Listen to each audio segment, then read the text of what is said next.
What's the story, Morning Glory? What's the word, Hummingbird? Thank you so much for clicking on my channel and for joining me for this review of 90 Day The Single Life Season 4, Episode 4, Tim Stirs the Pot. Speaking of Tim, let's get started with Veronica. So when we see Veronica, she's on her way to the airport to pick up Jamal because Jamal is coming into Charlotte for a visit. Veronica tells us that she really wants Jamal to move to Charlotte eventually because she does not like the long distance thing.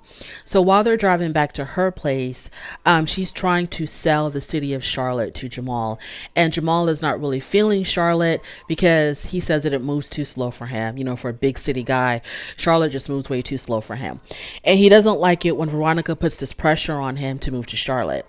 So the main reason why Jamal doesn't like Charlotte is he's not really feeling the closeness between Veronica and Tim. You know, that kind of bothers him how close they are.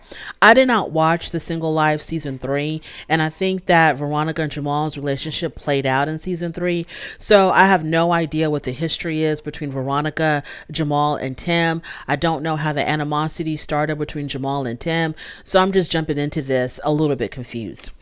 So Jamal, Veronica, and Chloe, they're all hanging out by the pool, and Jamal is looking at Chloe's, she's got these funny looking sandals on, and so he looks at her sandals and he says, "What are those?" And so him and Chloe start giggling, right, uncontrollably, and Veronica feels left out because she doesn't understand. You know, she's lost in the sauce, and she's like, "What's so funny? I don't get it." So they try to explain to her, you know, where the phrase "what are those" came from, which was that really popular video where one teenage boy was telling another teenage boy, "What are those?" when he was looking at his shoes. Veronica was lost. She had no idea what that was going on. And I'm like, how could you have missed that? Like, weren't you on social media, you know, during the 2020-21 era? Because that was a pretty popular video that became a meme. So they talk again about Jamal moving to Charlotte. Once again, Jamal says that Charlotte is just too slow for him. So they meet up with two of Jamal's friends. I think it was the next day or something. And they talk about Tim because they're going to be meeting up with Tim later. So the subject of Tim comes up.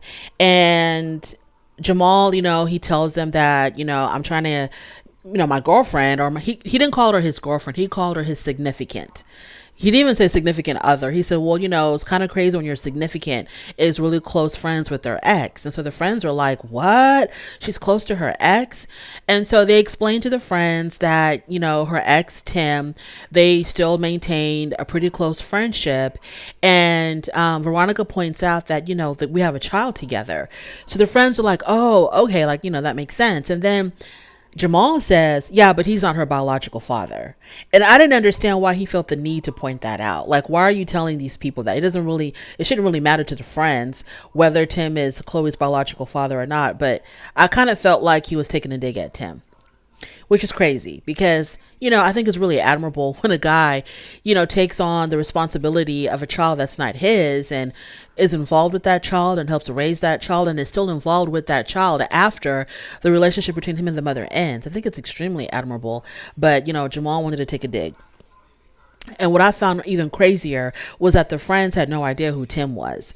And I'm just like, okay, you're a really good friend. You claim that Jamal is your really good friend for the past 5 years or more. I'm pretty sure you know that his mother was on a reality TV show. He himself was on a reality TV show, The Single Life Season 3, I'm assuming. I don't know.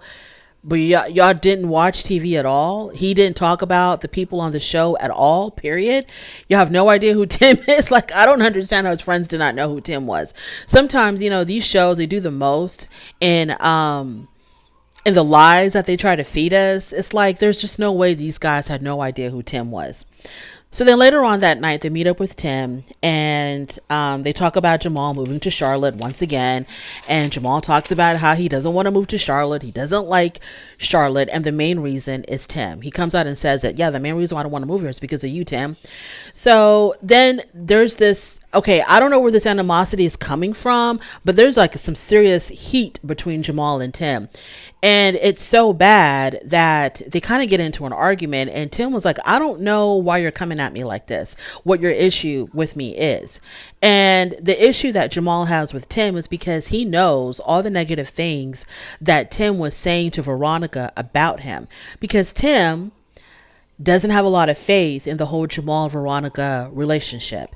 So Tim is going to speak his mind, and he spoke his mind to Veronica on exactly how he felt about Tim at some point. How he felt about Jamal. And then Veronica goes on and tells Jamal everything that Tim said. So this is the reason why I'm thinking Jamal has a major issue with Tim. So Tim was like, what should it matter to you what I think? If y'all are in a great relationship and y'all are happy with one another, who cares what I think or what I feel about y'all's relationship? So then it goes on into Jamal questioning whether or not Tim is a good father. And because he tells him, you're not even father of the year. And I'm like, where is that coming from? Like, what is that all about? Did Tim do something? Like, what would make Jamal say something like that? Because really, your mom ain't mom of the year. Nobody is parent of the year. We're all just kind of winging it. And like I said, for him to raise or to help raise a child that is not his, and to continue to be present in that child's life after he broke up with the mom, where her own father, I'm assuming her own father couldn't even stay present. I'm like, why are you taking all these digs at him? Why are you saying all these negative things to him about his fatherhood?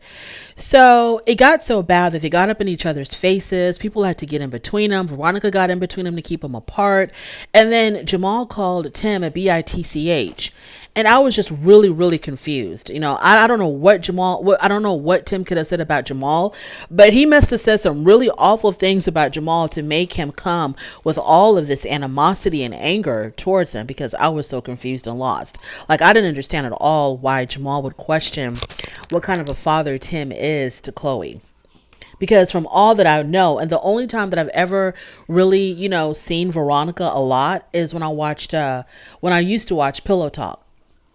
That's where I know Veronica from. And the appearances that she would make when Tim was on 90 Day Fiance, years ago when he was traveling to Colombia to go see somebody in Colombia. I think they would show Veronica during some of those episodes. So I know her from there, and I know her from Pillow Talk. Didn't see her on The Single Life.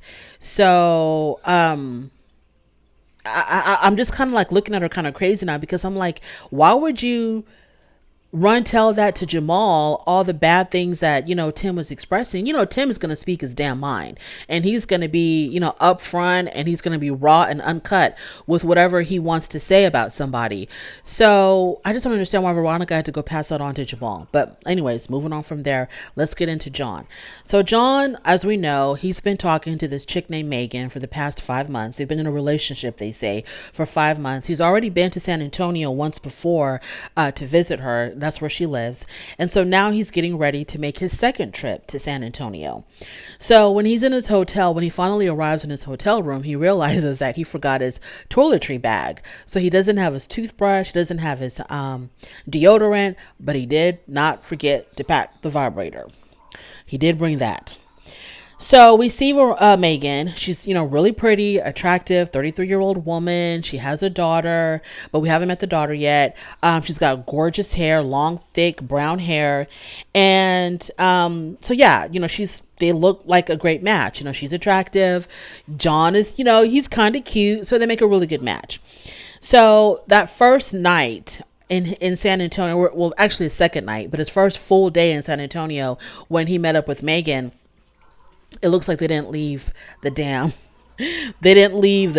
hotel room. And then he pulled out that humongous vibrator, and they made it do what it do with that.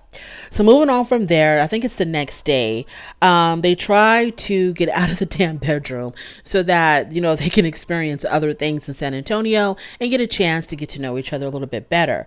So they go out to eat. While they're eating, Megan brings up proposal and marriage and letting him know that what her intentions are. She is intending for this to lead to a commitment. And she tells him that she would have assumed, or she would have thought that 6 months into the relationship that they would have already been living together.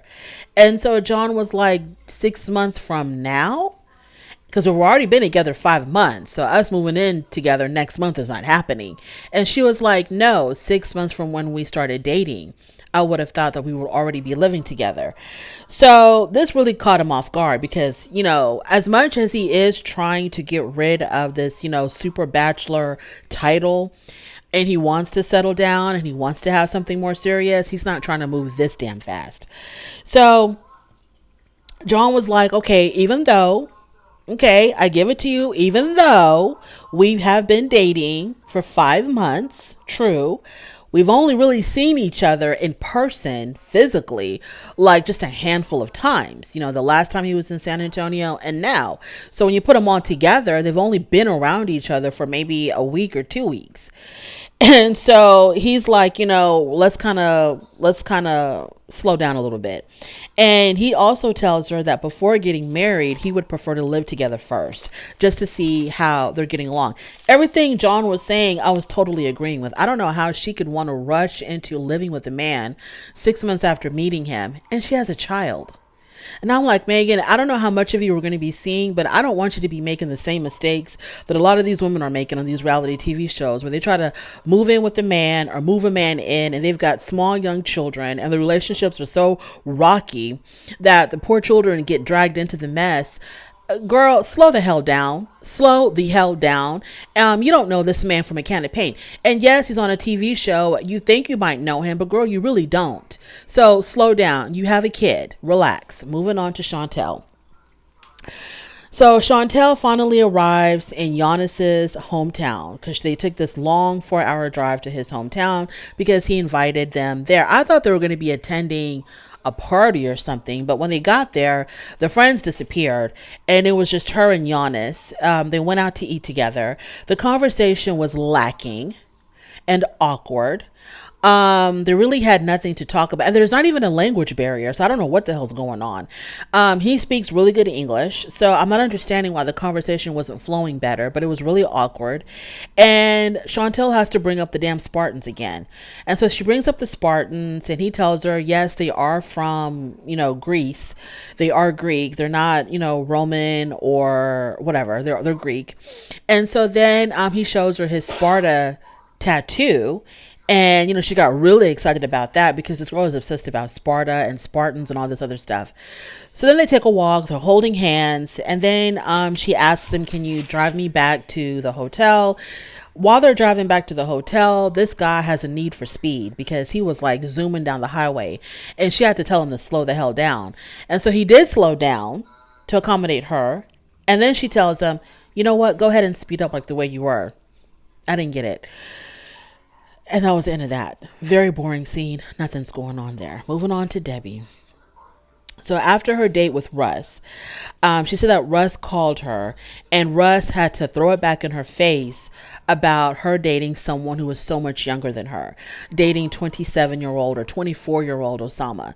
So he threw that back in her face. I don't know exactly what he said because she didn't tell us, but whatever he said, she didn't like it because she's moved on from Russ now, and she met online a guy named Ruben, 58 years old, but he lives in Miami.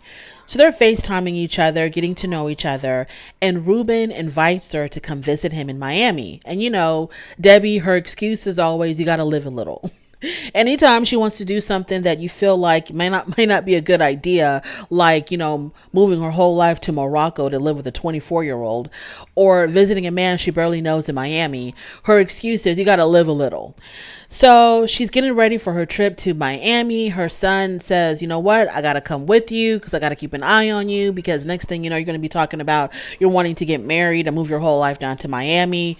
And we're going to have like another issue that we had with Osama. So yeah, this time I'm coming with you to keep my eye on you. Yo, that's my review. That's it. Nothing happened. You would think that I would think that the single life, these people would have been, living really exciting single lives, but not really. Not really. And Veronica and Jamal, no, that's not a good match. But like I said, I think they've already broken up in real life because Jamal doesn't seem like someone who wants to settle down and live this really committed life and play, stepdaddy to Chloe. So yeah, I don't know. Thank you so much for joining me for this lackluster review. I really do appreciate it. On your way out, please don't forget to rate the video if you like this content, subscribe to my channel, and I'll definitely talk to you later. Bye.